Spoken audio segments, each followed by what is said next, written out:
Define ve Arkeoloji YouTube kanalına tekrar hoş geldiniz. Arkadaşlar, dostlar, nasılsınız? İyi misiniz? Arkadaşlar, bu videomuzda da her zamanki gibi gerçekten sizler için çok önemli hayati konulardan bahsedeceğim. Bilmeniz gereken olmazsa olmazlardan bahsedeceğim. Bir definecinin, bir dedektör kullananın, cihaz kullananların bilmeleri gereken konulardan bahsedeceğim. Beni iyi dinleyin. Zararlı çıkmazsınız arkadaşlar. Boşuna gezmezsiniz arkadaşlar. Akşama kadar gezip eli boş eve dönmezsiniz arkadaşlar. Bakın, sizler için anlatıyorum. Emeklerin boşa gitmesin. Şu vermiş olduğum bilgileri alın arkadaşlar. Bedava. Bir şey istemiyorum. Alın. Bunları kullanın. Cebiniz dolsun arkadaşlar. Başka bir istediğimiz yok. Videolarımızı beğenmeniz, orada burada paylaşmanız, yorumlardan da düşüncelerinizi yazmanız. İşiniz olsun. Nedir? Bir şeyler bulduğunuz zaman bana bir işaret verirsin. Dersin ki ben bir şeyler buldum. O bana yeter. Evet arkadaşlar, bu videomuzun konusu dedektörlerde frekans ve KHZ konusunu işleyeceğiz. Arkadaşlar genelde radyolarda olsun, işte farklı televizyonlarda olsun, antenlerde falan filan KHZ yazar. Bu nedir? Özellikle arkadaşlar tekçi arkadaşlardan dedektör frekansları konusunda çok soru geliyor bana. Dedektörlerin çalışma mantığını kavramak ve uzmanlaşmak için bu frekans konusunu iyi kavramamız lazım. Olmazsa olmazlardandır arkadaşlar. Burada anlatacaklarım VLF dedektörler için geçerlidir. Şimdi frekans nedir mesela? Biraz ondan bahsedeyim. Frekans bir olayın, yani bir saniye içinde kaç defa tekrarlandığının ölçümüdür aslında. Kısaca bahsedersek. Birimi arkadaşlar kodluyorum HERTZ'dir. Yani Hertz'tir arkadaşlar. Kısaltması HZ'dir arkadaşlar. Örneğin mesela örnek vereyim. Dedektörlerin özelliklerinde arkadaşlar mesela 12 KHZ veya işte 18 KHZ vesaire gibi bilgileri görürüz değil mi? KHZ kilohertz olarak okunur arkadaşlar. Bunlar dedektörün saniyede 12.000 veya 18.000 frekansla çalıştığını gösterir. Peki bu teknik bilgi bizim ne işimize yarıyor? Biz elektrikçi miyiz, elektronikçi miyiz diyorsunuz mesela. Dedektör frekans bağlantısı, kısaca dedektörlerin arkadaşlar çalışma sisteminden bahsedeyim size. Sizler için faydası vardır. Dinleyin bakın. Dedektörler belirli frekanslarda manyetik dalgalar üretmek üzerine tasarlanmışlardır arkadaşlar. Bakın bunu unutmayın.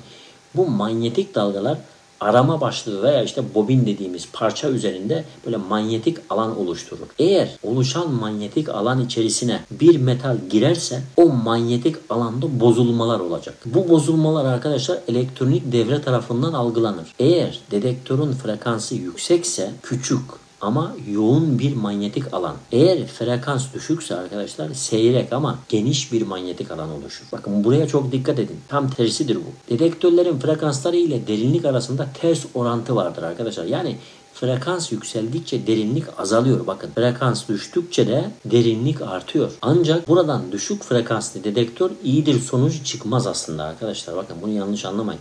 Çünkü frekansın düşmesi dedektörü küçük metallere duyarsız hale getiriyor. Biraz da arkadaşlar en iyi frekans hangisi? Yani dedektörün en iyi frekansından bahsedeyim size bence. Define dedektörleri kullanım amaçlarına göre çeşitli frekanslarda üretiliyor arkadaşlar. Örneğin 20 kHz yani kilohertz, 9 kHz, 12 kHz gibi. Bu yüzden en iyisi şudur demek doğru olmaz. Yanlış bir terim olur arkadaşlar. Kullanacağınız alana göre en uygun ürünü seçmeniz gerekiyor. Örnek veriyorum mesela 0.5 grama kadar altın parçacıkları mesela arayacaksanız o zaman 40 kHz yani 40 kHz gibi yüksek frekanslarda çalışan bir dedektör almanız gerekiyor. Örnek 50 kuruş 1 TL büyüklüğünde mesela öyle bir sikke arayacaksanız 12 kHz yani KHZ gibi düşük frekanslı dedektör kullanmanız daha iyisidir. Bunu unutmayın. İşte kafaların böyle asıl karıştığı nokta burada başlıyor zaten. Şimdi biz toprağın altında karşımıza ne çıkacağını nereden bilebiliriz mesela diyorsunuz. Doğru mu? Belki ufacık bir para çıkacak mesela. Belki madalyon kadar büyük para çıkacak. Bunun için arkadaşlar son yıllarda büyük teknolojik yenilikler yapıldı. Tek dedektör ile frekans seçerek arama yapabildiğimiz dedektörler üretildi arkadaşlar. Hatta multi IQ ve multiflex özelliği bulunan Minerap ve Garrett markalı dedektörler var. Tüm frekanslarda aynı anda çalışabilmektedirler bunlar. Az önce anlattıklarımdan arkadaşlar tek para, altın ve define dedektörlerinin aslında birbirlerinden farklı özelliklerde olduklarını görüyoruz. Doğru mu? Şimdi sonuç olarak dedektör alırken mutlaka çalışma frekansına bakın. Şu an anlattığım frekanslar var ya ona bakın. kullanım amacınıza uygun olup olmadığını değerlendirin. Tek frekansta çalışan cihazlar genellikle 9 ile 15 kHz'dir, yani KHz aralığında olur. Küçük ve büyük hedefler için ortalama bir değerdir zaten bu. Çoklu frekans destekleyen cihazlarla derinlik ve hassasiyet verimini artırabilirsiniz arkadaşlar. VLF sistem dedektörler genellikle tekçilik için uygundur. Definecilik için, yani derin aramalar, derin hedefler için uygun değildir. Eğer grup para arayacaksanız pulse sistem dedektörlere yönelebilirsiniz arkadaşlar. Benim tavsiyem tabii bu. Herkesin kendi bilgisi var, kendi düşünceleri var, kendi aklı var, yani ne diyeyim.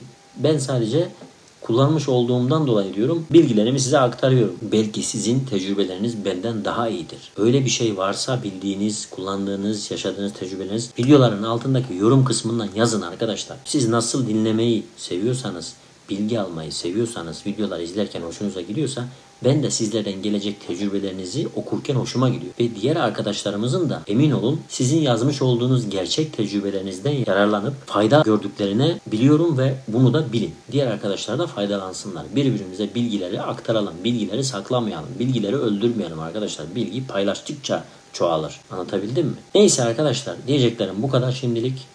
Daha sonra videoların devamı gelecek. Tabii talep olursa ben talep geldiğince videolar yapmaya çalışıyorum. Allah'a emanet olun arkadaşlar. Şansınız, nasibiniz açık olsun. Ve temennim şudur ki gittiğiniz, gezdiğiniz zaman, sahaya çıktığınız zaman inşallah eve eli boş dönmüş olmazsınız. Allah'a emanet olun. Hoşça kalın.